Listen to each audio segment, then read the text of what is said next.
or solution for the country. Long term. We need to look at long-term solution. Something must start from somewhere, Mheshimiwa. We have had these things before.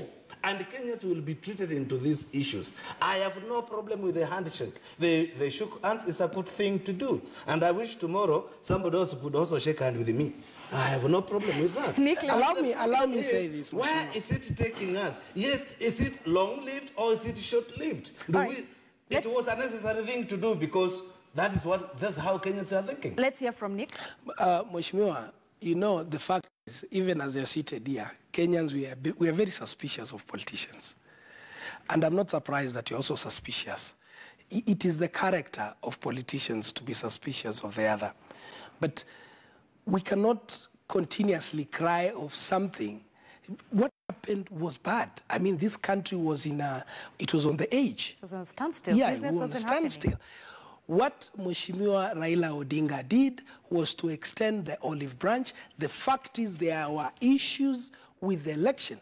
We are talking about a handshake between the leader of Jubilee, who enjoyed the presidency, when the NASA side contested that particular election.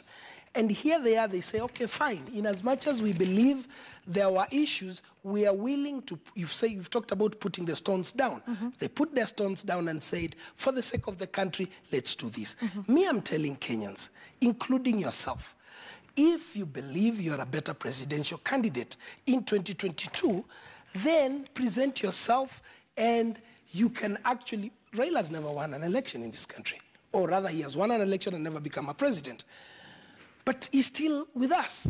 So for me, this question of being suspicious and we lose the moment, these 2 or 3 years that the country is at calm, as members of parliament, you should be taking this moment like you did the other day to refuse the VAT, you know, across board.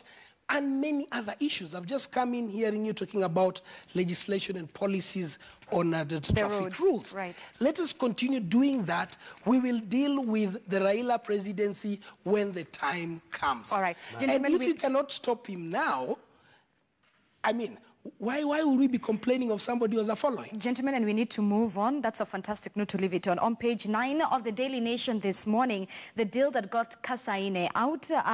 This, however, a gun offense carries a term of up to 15 years. His gun was one of the things that was mentioned inside this specific case.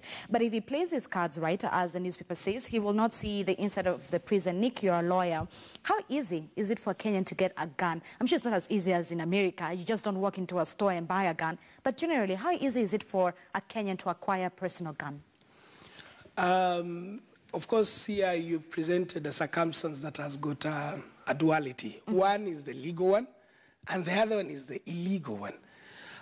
Through the legal process, of course, you can apply for a gun. Right. There are certain requirements that you're supposed to meet.